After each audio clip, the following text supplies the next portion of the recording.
Thank you all for staying with us. You are watching Hearthstone Grandmasters here on the Hearthstone Esports YouTube channel. Again, make sure to subscribe, hit the bell notification so that you are always notified whenever we go live here every Friday, Saturday, and Sunday for the foreseeable future, especially as it's not only Grandmasters that we have here on Hearthstone Esports YouTube channel. There's also going to be Masters Tour Montreal coming in just a couple of weeks' time. Very, very exciting stuff where you're going to get to see not only the Grandmasters, but also all the players trying to work their way up to that spot. But before all of that, we of course have to take a look at our match coming up now between Blitzchung and DawN, two players who have had, not the best run so far, I think it's fair to say, in last season of Grandmasters. Both ended up in Division B, whereas Blitzchung finished right towards the top, DawN right towards the bottom, but both have managed to scrape their way through to another season one way or the other, and are trying as hard as they can with a miracle run here to end up in Division A. Yes, this last weekend is their chance to flip the story compared to last season and end up with a much better chance of making it to Worlds, and also, of course, dodging the ever-so-scary relegation. DawN on the secret Burgle Rogue on the play, having a one-drop makes all the difference in this matchup, and also having one thief early on to just kind of make sure you have stuff to do, because every so often when the rogue doesn't draw secret passage, it can feel like they're not building up towards anything. Indeed, but there is, I think, the opportunity for a lot of value generated in this hand for DawN, even without the secret passage. But there is also the opportunity for a lot of value being generated on the other side from Blitzchung. This hand with double Sorcerer's Apprentice really only needs a tiny little bit of extra help to start popping off. This is a matchup where a well-timed plagiarize can be absolutely devastating for the mage. Sometimes they can't afford to delay the apprentice turn, and if you manage to get that down into the apprentice turn, you could just be sending all of that generation right back the other way. Right now, though, DawN has the option between plagiarize and dirty tricks, and I was actually surprised to not see dirty tricks as the one that can just keep you cycling later on, whereas in this matchup, like I said, I feel like plagiarize can get a whole lot better. Well, given the deck list from DawN, there being no ambush, Blitzchung, after he plays any spell, can rule out definitively the possibility of dirty tricks and thus slow down. But already, I think DawN's going to be pretty happy with how this is shaken out. Two decent minions to keep applying the pressure on the board is very, very good. Yep. Definitely nothing to scoff at, especially since one thief potentially picks up DawN a Cran Session that he can get with synergy from the lab partner. Blitzchung taking the cheapest spell and holding it back for two reasons. One, he doesn't want to give DawN anything more into plagiarize or activate dirty tricks, and the second is he wants to save a cheap spell for an apprentice pop-off turn, just waiting for Mana Cyclone now to really justify all of that combo. Just continuing the generation train. I think this is definitely the right way to go about it, and I like that he is spending the mana on this turn to play out dirty tricks, because while this hand is a lot of value, he's getting a lot of spells, he should be able to keep the board clear for quite a while. What he needs is actually the meat at this point, the questing, the Edwin, Hanar, any way to actually start getting some really positive pressure onto the board and try and close out the game. So far, it's just been a bunch of one-attack minions, which, while the damage does add up, it's a little bit too slow. Every turn you're not putting down a bigger threat is another turn mage can comfortably just spend drawing, putting together their apprentice combos, etc. But for Blitzchung, the hand has been very lackluster in terms of card draw. It has. There's the opportunity to start going off on this turn with Font of Power and just pray that you get something good with Apprentice, but my inclination is to say that you should delay at least one more turn here before you start properly going in, because the payoff just isn't there yet, and you've been given the gift, I suppose, if you want to say, of the fact there's not that much damage on board, so you have the time to delay that a little bit further. That was my instinct as well, but I really dislike the idea of just hanging passing. I was thinking of something along the lines of Magic Trick to try and find either Arcane Intellect or Cram Session just to cycle a little bit more. Oh, another potion game here for DawN, and it's another instance where, unless this is all swept up, it is absolutely cuckoo bananas. How many potions has this been now for DawN? Across this is like the day? the 5th one or something, yeah. this is levels of 6-year-old Derek playing Pokemon and just spending everything I have on potions. This is Severus Snape levels of Potion Master. Oh my gosh! God. He doesn't even have the board space to play all of it. Yeah. I mean, I guess you probably just throw down the Neophyte in order to try and stop them from popping off. Why did he prep then? That's a great question, Gia. That is a great question. Hand space was not an issue yet. Okay. Not strictly wrong. Definitely feels fishy, but important thing is he got another Neophyte down, which makes this turn most of the time more awkward for Blitzchung. But with double Apprentice, he actually gets everything down to 0 anyway. Right, okay. That we can see right now. So it's a total of 1 mana discount on this turn. Which is still very powerful. You know, he's going to start doing some strong stuff here for sure. Raz looks very good to me as well to follow up. Yeah. What's relevant, despite the Sorcerers coming down, of course, is that it can potentially shut off the things that Blitzchung generates off of both Evocation and Mana Cyclone. Going with the Evocation here. Trying to find any way to clear off this board. And he gets some pretty good ones. Double Ray of Frost here. It's insane! What? Who cares about your double Neophyte? I'm going to generate everything cheap anyway. Oh my god. And he gets to end with Cyclone. He has Incanter's Flow also to cheapen the stuff in the deck. Hello? Yeah, it's... okay, going for an extra generation, and that's fine, because he's not going to run out of hand space because of the disappearing spells, so all good here on the order.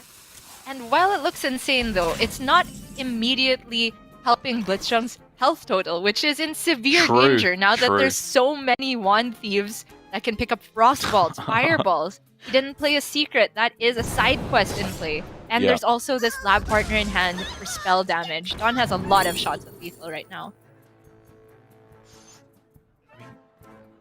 Both of these are fine, right? Ray of Frost is probably what I'm looking at just to stall out the game. Just go. Just pick one. It doesn't really matter that much, DawN. I mean, I was even looking at Ray of Frost, your own Grandmummy, if it comes to a board space issue. If you want to play the other... Oh! Okay. That is lethal with lab partner. Spell damage is exactly the right amount of damage for DawN to be able to close out the game. He thought that it was just slipping out of his fingers at the end there, but he was able to close things down. These Mage and Rogue games are just absolutely ridiculous, Gia. It really was. I mean, Blitzchung looked like he was popping off her, but it didn't solve the immediate problem, which is just DawN put down tons of 1-drops in the early game, and the damage built up little by little, even though it was slow. Blitzchung didn't have the mana giants to try and race on the other side, and so ultimately, DawN's potions gave him so much extra value. Yeah, very, very nicely done there. I mean, it's almost making me start to wonder if I should just be running Potion of Illusion in this Mage deck. At the very least, as like a side inclusion if you're playing Specialist. It just feels very, very powerful in these games. Maybe it's one of the things that you just want to discover. No matter what, it's now just been 3-0 that we've seen from DawN so far on stream. He's looking very, very dominant with this Rogue deck, which again is worth mentioning. It's not just... because of DawN's practice that he's put in. It's due to the kind of whole practice group that ended up on this secret rogue. Yes, Chonsu and Rivius very notably all working together with DawN to come up with this list, which I believe was originally innovated by Bunny Hopper, Frozen, and Casey's practice group, in EU being brought even earlier before this week. Rivius did not have quite so much success with it, but Chonsu straight through to the finals. Even if it's 2 out of 3 players that make it to the finals, I think that's an extremely good showing for this deck. We did see, though, from DawN there right at the start, mulliganing away the Secret Passage as the only card he didn't want to keep in the mulligan. What do you feel about that? Because this is a hand that's not going to run out of value for a while, but it does feel not as proactive as you could be in the matchup. Well, I actually think Secret Passage is not a proactive play. I feel that's a card you keep. It's similar to Myra's Unstable Element to get you over the top, or if you have a dead turn, to just give you 1 turn to develop all in.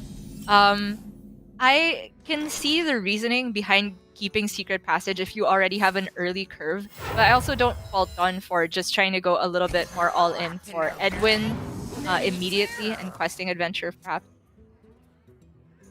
Already, interesting plays coming through. Like that turn for DawN could have just been from where I was sat. Colt Neophyte pass, and then you go for a big pop-off questing turn on the following turn with Coin Step the Wand Thief. You get a bunch of value and a big threat. I was super surprised by that as well. Coin Miscreant was very weak onto the board, just how it matched up with Solarian and the lab partner, and the use of the coin, you're right, makes the questing a lot more awkward now. And now he's just setting up this board to be fed to the Firebrand because he didn't have any other better reactive play.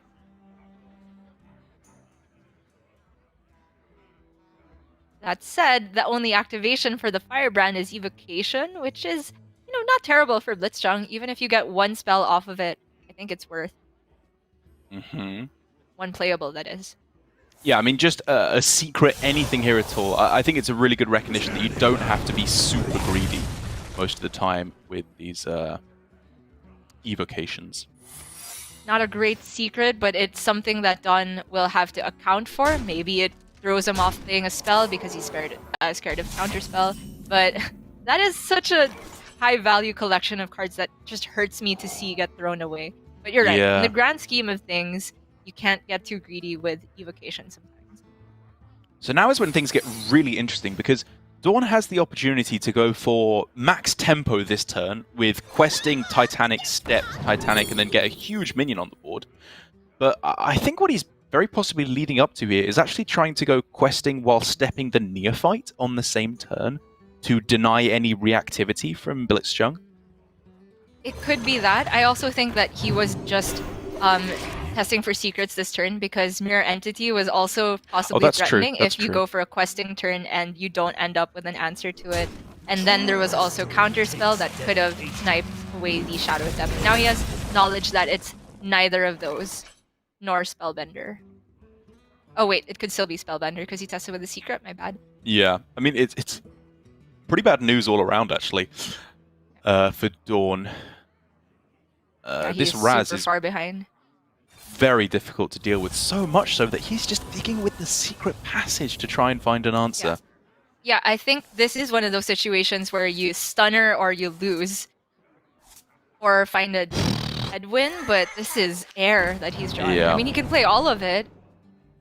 Okay.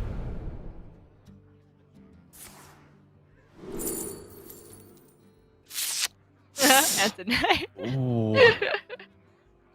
Okay, wait a second. Omu with grab?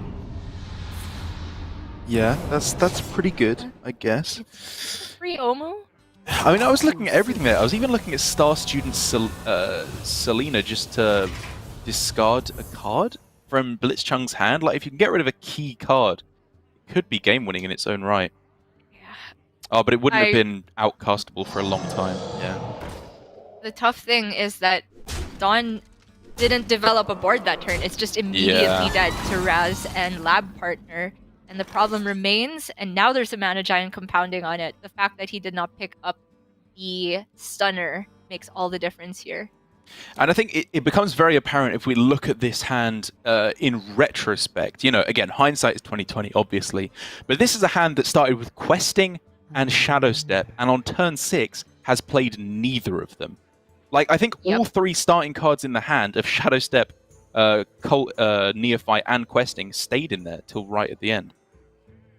Yeah, I think this is all off the back of the Coin Miscreant turn, which you and I both disliked. It could be that DawN was hesitant to play Cult Neophyte on a turn where Mage was likely to play a minion instead, but I feel like that's one of the situations where you just take Cult Neophyte as a decent 3-2, which sometimes has an upside, instead of trying to snipe it into a big turn, because the alternative was giving up too many important resources. That's going to be a game 3 for us. GG from DawN there. Yeah, I think it does demonstrate to me how, with these decks where there's so many cheap spells, like the deck tops out at 3 really, because Vendetta doesn't count as a 4-drop. your hand always looks decent at the start of the game. You know, you'll always have stuff to do because your entire deck is playable in the first few turns. But for me, what is really important is realizing what are the actually very good cards in the deck? What are the power spikes that you're trying to hit? Which obviously Edwin is the primary example. But I think there afterwards, it's like trying to pop off with Hanar is deceptively good. Trying to get down questings at the start, just trying to make the powerful proactive plays rather than the value plays is for me what you want to focus on more against Tempo Mage in particular. I would absolutely agree. Speaking of powerful cards, it feels like Potion of Illusion should be up there in that list, even though it's not naturally in the list. Yeah. Okay. Anyway, another shot with it for DawN. This time the Edwin is in the opener along with Backstab, but he doesn't have the coin. So the mulligan gets a little bit trickier. I was thinking about tossing Prep, but it's a full keep for DawN. Yeah, I think you have enough cards to go with it to make it work. Like, any secret you find is absolutely insane, obviously. Secret Passage, a little bit less so if you're trying to pop off with the Edwin right at the start. Yeah. But there's enough to make it work on average, I think. As for Blitzchung, opener is nothing too special. He did not hit Lab Partner, so Pram Session is of course a lot worse. I think... Okay, I was looking at Evocation because I think he's likely to play Cram Session next turn for just a single draw. Right. And that's already cycled to some extent. And then Firebrand turn 3. Okay. Ooh, okay, yep. Changes. Throw that down. Unless you think he wants to save that for Cram Session at the same time? Like, I don't know. You have to start to be a bit suspicious when your opponent 3-kept and hasn't played anything at this point in the game. Absolutely. But it's just better. You just play your best card each turn. Well, unfortunately, the prep doesn't have anything that you want to pair with it, unless you want to go questing Backstab Prep Passage and then just try to hit another prep. No, that sounds terrible. Yeah. So is it maybe instead just... Stab? Or questing Stab? Yeah, I mean, I was looking at going...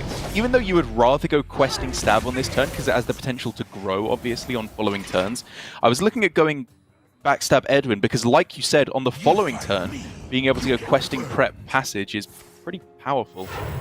Nothing to sneeze at, but both of them die to Firebrand in that situation. Oh yeah, this'll do. This'll do very, very nicely on this turn. Oh, Gandling in a deck that has Lacties? Okay. Yep, sign me up there. You didn't want to throw down the prep as well for a free +2/+2 instead of valuing it with the secret passage. It's not free. It's not free, the +2/+2. It's opportunity cost for sure. Well, yes, sorry. I mean, at a downside, but on this turn. But I think I would have leaned towards just taking the +2/+2 there to have a bigger minion in play. It's kind of close. I think if you're worried about freeze, then it's a consideration that, you know, if it's not going to get to attack anyway, I'd rather have the prep for something more impactful later on. Close, for sure. What? Prep Passage on this turn instead of Gandling? That surprises me. That surprises me a lot, especially as every spell is a lot worse on this turn. Uh-huh. Well, he does end up with a good questing, though. Decent. Sure. Is it Backstab or is it Prep Board? Prep Backstab? Prep Backstab? Okay, yeah. Prep Backstab, and it actually saved him mana. Oh my goodness. Okay. That was the line. It just... My brain was so against it. Out of instinct. Yeah. I mean, that play is usually followed by concede, it's got to be said. Along with a coin thrown in there somewhere. Yeah. Okay, now it must be Evocation, right? Yeah, I'm definitely looking at that. And the rest of the turn is Bolt, Ray of Frost. He's staying alive. Very, very handily. And inching closer to a very cheap mana giant. And the neophytes on both sides are making this very, very difficult to just imagine the play out. Yeah, I think it's got to be Dirty Tricks on this turn, though. Like, you can't afford to float that much mana on the following turn.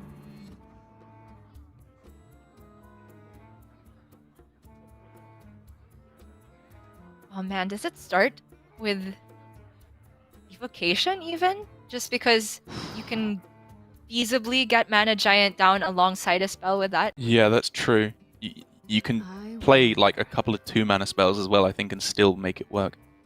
Uh-huh. The alternative, all of the other alternatives are very slow. So I think it's between Evocation Mana Giant or just Mana Giant Ping. I mean, the consideration was whether or not you want to give your opponent more spells, because the secret is the kicker there. Whether it's Dirty Tricks or Plagiarize, Evocation is a terrible way to start things off, but Secret Passage off the top is a great way to start things off for DawN. What a draw. Insane. I'm a bit surprised he's choosing to commit the 2 mana to the Cult Neophyte. Really? I think denying your opponent extra ability to play spells is pretty powerful, right? I guess so. I don't have a perfect grasp yet of the average mana cost of what you're going to draw off of Secret Passages. And in this case, it's perfect for DawN that he did end up spending it. I mean, it's absolutely disgusting. It's ludicrous. But he can't step his stutter! Oh, garbage play. Confirmed. Well, Valdris? Step this Edwin. Whoa! How much value could you possibly need? The Evocation Valdris combo Gia. You get 12 spells now instead of 10. Oh my god. Oh, we're probably not even gonna see it. Right? Wait, why did he not step the Edwin? He had 1 mana remaining. Yeah, he could have just got a bigger Edwin. That's true. I mean, maybe he wants to draw the Shadow Step afterwards, would be my generous explanation. My more realistic one would be he didn't quite spot it in time. Okay. Well, anyway, Blitzchung is still in huge trouble, did not pick up a freeze effect from this Evocation. If Ice Barrier is the best he can do, that's pretty much just a concede. Not dead on board, but if this Edwin were bigger, might have been. Oh wait, sorry. It's because of the the Gandling. That's my bad. Oh right, it would yeah, have died. Okay. Well, we both missed that one. Good job, DawN. Yep. Sorry for ever doubting. Okay, you can just rip the Evo here, and then sometimes you hit Fireball, and if you don't, you're still in a great spot.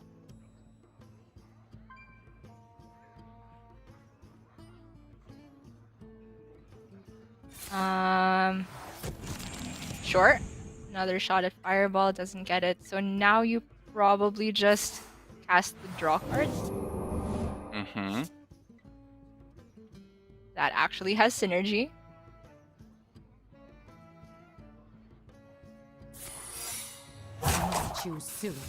I mean, I'm really just trying to think here what possibly is DawN afraid of on this next turn from Blitzchung. What can he do to wrestle this back with the little mana he has available? It has to start with Apprentice for there to be any chance at all.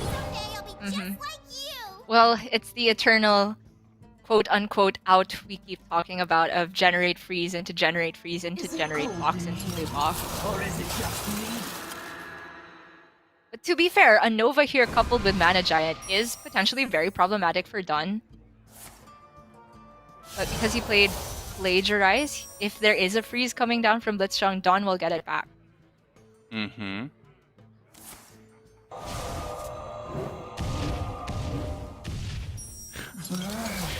Well, imagine if this Apprentice sticks for DawN. Yeah.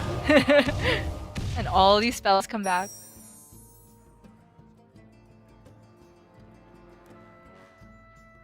Time runs out on me. At this point, he cannot play around Plagiarize. He's just like, it's too far down, right? He has to hit Ray of Frost to have any chance at all, and it's not there. Isn't able to freeze the board enough and isn't able to survive. DawN goes up 2-1, looking really strong on this road. It's got to be said, like we were saying, with the rest of his practice group, with some of the best South Korean Hearthstone players we have to offer, coming together and with their powers combined have made a pretty formidable arsenal with this secret miracle rogue deck. And I think overall handled fairly well this series from DawN. Yeah, very impressive game 1 and game 3. We do have questions about the coin miscreant line Yeah. in game 2, but then again, you and I would have turned our 6-6 Edwin into a 4-4, so maybe, very likely, DawN knows something that we don't. Yeah, indeed. Indeed. We'll brush quickly over that one, as it does mean that DawN is our first player going through to the semi-finals tomorrow.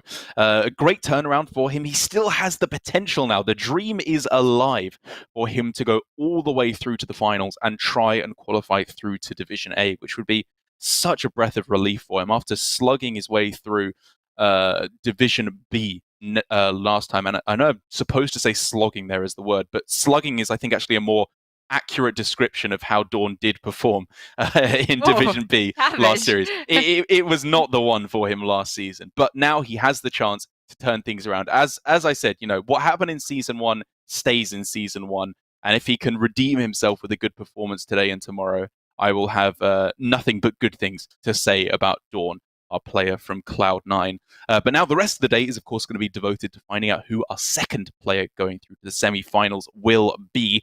All three representatives still in the running between Alan, 870806, who unfortunately for him lost to Blitzchung in the first series of the day, and Bank Yugi, once again, on that Highlander Mage, and Priest versus Highlander Mage. This is a little slice of EU coming over here to APAC now. Yeah, possibly our first hour-long series or longer on the horizon, dare I say it.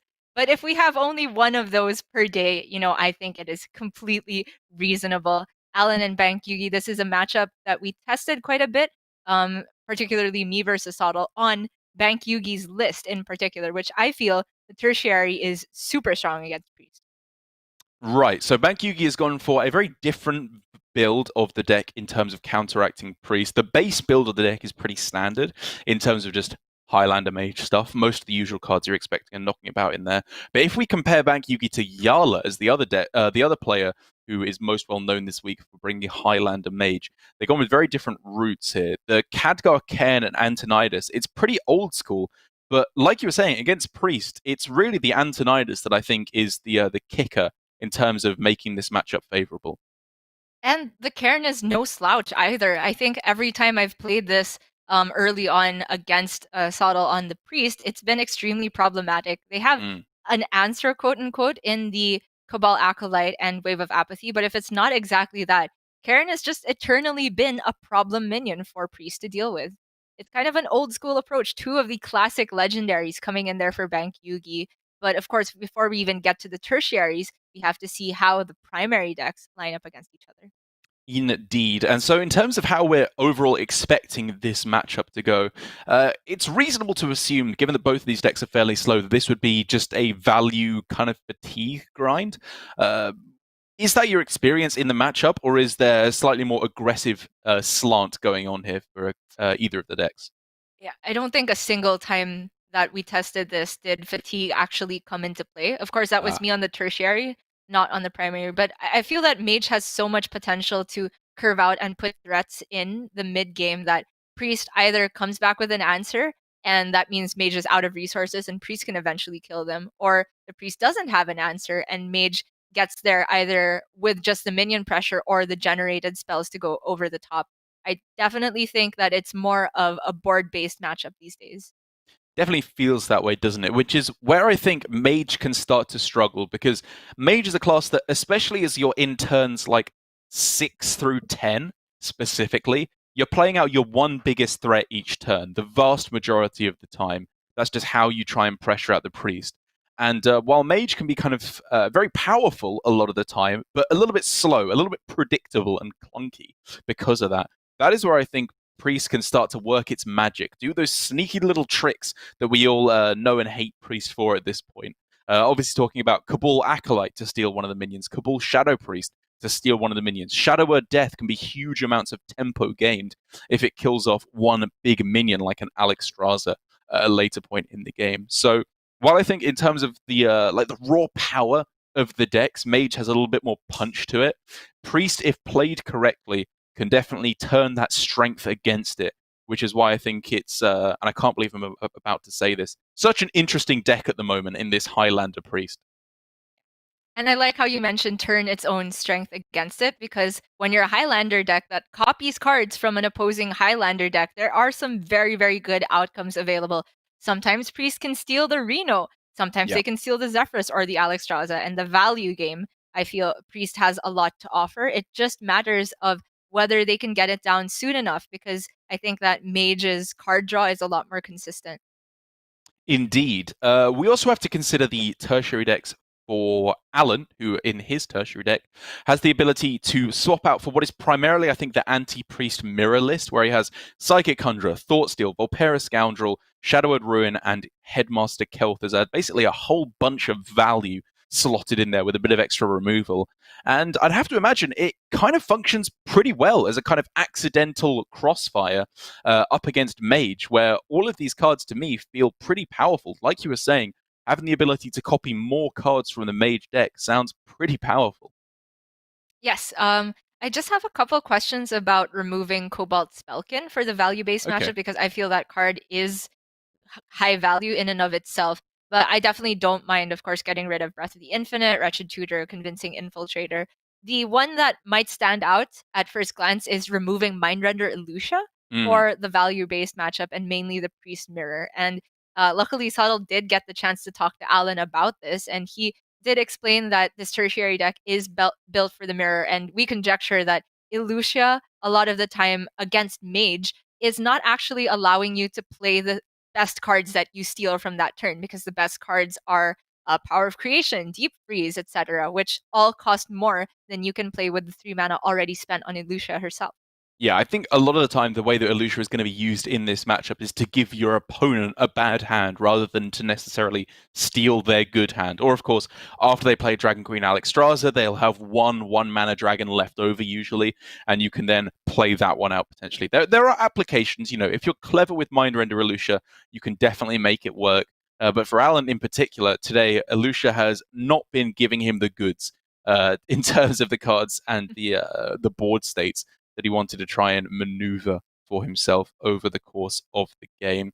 Obviously, stalling somewhat here. We are still acclimatizing Bank Yugi, I think, as to how we work things here within Grandmasters, but we'll get things running as soon as possible here for these two players. But again, between Bank Yugi and Alan, it's, again, very different stories as to how they got here. Because Bank Yugi, for me, was the player, if I'm being perfectly honest, that I had the least expectations for. I didn't know him very well at all.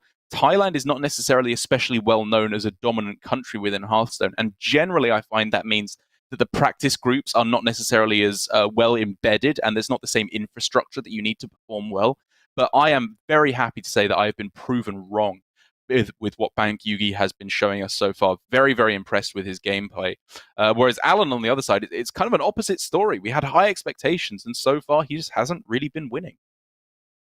Yes, I would have to agree. Bank Yugi is a name I'm somewhat familiar with within the SEA scene, but I have to Right. agree that the names that I'm used to hearing from Thailand in particular have been in and out in the recent show match that AKG Games held for a bunch of the Southeast Asian countries. Aside Yeah. from Bank Yugi, his two teammates are two people I have not heard from. I think some of the older names, like say Another Sea, are now moving away from Hearthstone, and there's also new blood coming in because we have a couple more local events coming on for our region. Bank Yugi possibly being the one to help the new players into the scene also, I think, is very inspirational, because just seeing somebody from your country make it to Grandmasters where there was no one on the starting lineup can be a huge deal. Well, they don't call him the Yoda of Thailand for nothing, let me tell you, Gia. But with that, unfortunately, comes a certain unpredictability, and we are going to have to go to a short break while we do get our players set up in this next game. Apologies once again for the delay, but when we come back, it is going to be a cracker of a game, a much slower and more considered game than we usually see here in APAC, but still super exciting nonetheless. Alan versus Bank Yugi will be back right after this.